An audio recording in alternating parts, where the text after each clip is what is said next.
नमस्कार मंडळी. तर आज आपण ना फार जुना पारंपरिक खमंग कुरकुरीत पदार्थ बनवतोय. चवीला एकदम जबरदस्त. हा पदार्थ तुम्ही मधल्या वेळेत खाऊ शकता किंवा संध्याकाळच्या चहा सोबत खाऊ शकता. बनवायला अतिशय सोपा. चला तर मग वेळ न घालवता लगेचच रेसिपीला सुरुवात करूया. तर सर्वात अगोदर आपल्याला एक वाटण तयार करायचंय. त्यासाठी मिक्सरच्या भांड्यामध्ये आपल्याला 3 हिरव्या मिरच्या घ्यायच्या, 5 ते 6 लसूण पाकळ्या, अर्धा इंच आलं, अर्धा चमचा जिरे, त्यानंतर थोडीशी कोथिंबीर घालून याला जाडसर असं फिरवून घ्यायचंय. तर इथे तुम्ही बघू शकता आपलं हे जाडसर वाटण करून तयार झालेलं आहे. थोड्या वेळासाठी आपण हे बाजूला ठेवूया. त्यानंतर इथे मी 1 वाटी बेसन पीठ घेतलं आहे. आपण आता हे ताटामध्ये ओतून घेऊया. त्यानंतर 2 ते 3 चमचे तांदळाचं पीठ यामध्ये घालायचंय. त्यानंतर तयार केलेलं वाटण यामध्ये घालूया. 1 चमचा साजूक तूप यामध्ये घालायचंय. त्याचबरोबर चवीपुरतं मीठही घालूया. पाव चमचा ओवा. त्यानंतर 1 लिंबाचा रस यामध्ये घालायचा आहे. आता हे सर्व साहित्य आपण चांगलं एकजीव करून घेऊया.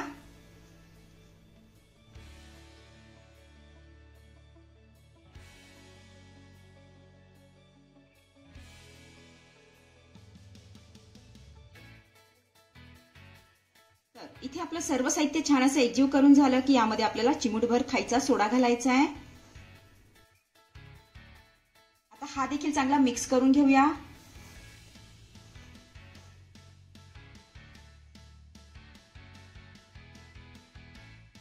तर इथे ना आपलं सगळं साहित्य चांगलं एकजीव करून झालेलं आहे. आता यामध्ये आपण थोडंसं पाणी घालूया आणि याचा घट्ट गोळा मळून घेऊया.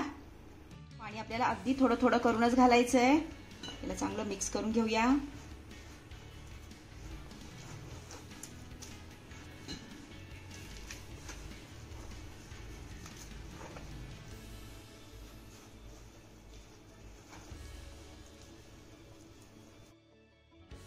तर इथे तुम्ही बघू शकताय आपला हा घट्ट गोळा मळून तयार झालेला आहे. हे बघा इतका घट्ट मी मळून घेतलेला आहे.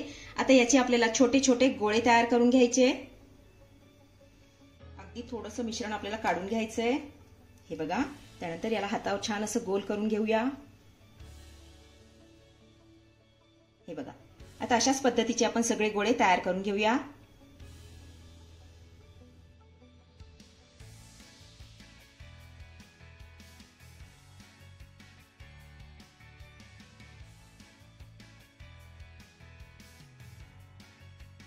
इथे तुम्ही बघू शकता आपले सगळे गोळे बनून तयार झालेले आहेत. आपण आता हे तळून घेऊया.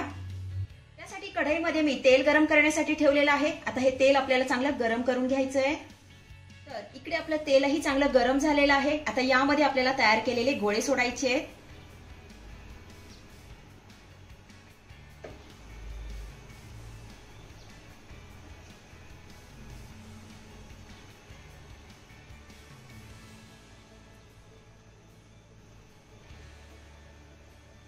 गोळे आपले तेलामध्ये सोडून झाले की गॅसची फ्लेम आपल्याला लो करायची आहे आणि लो फ्लेम वरती आपल्याला हे गोळे चांगले खरपूस खमंग तळून घ्यायचे.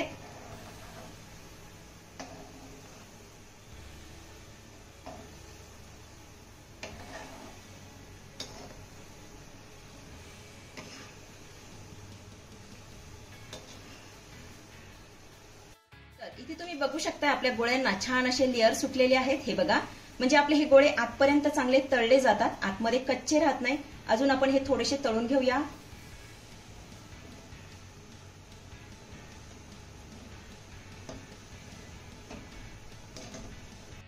तर इथे तुम्ही बघू शकता आपल्या ह्या गोळ्यांचा रंग बदललेला आहे. छान असा हलका सोनेरी रंग आलेला आहे. तर आपले हे गोळे खरपूस खमंग तळून झालेले आहेत. आपण आता हे काढून घेऊया.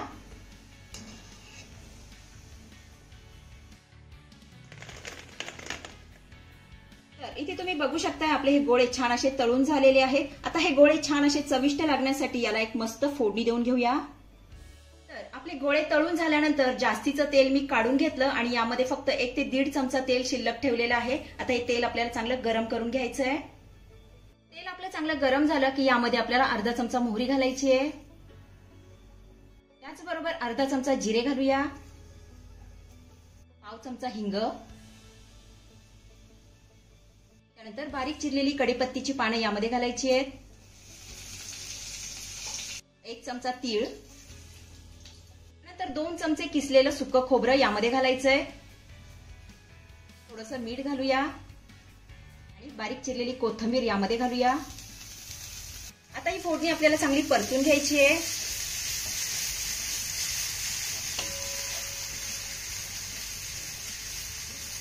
फोडणी आपली चांगली परतून झाली की यामध्ये आपल्याला तळलेले गोळे घालायचे आहेत।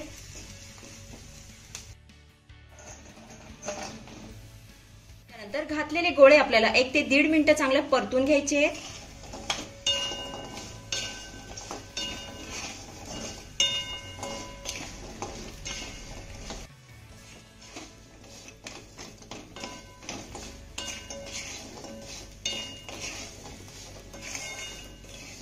तर इथे आपले हे गोळे छान असे परतून झालेले आहेत। तर आपले खमंग कुरकुरीत खुसखुशीत अशी खारी बोरं बनून तयार झालेली आहेत। चवीला जबरदस्त लागतात। अतिशय साधी आणि सोपी रेसिपी आहे, नक्की करून बघा। आपण आता ही बोरं काढून घेऊया।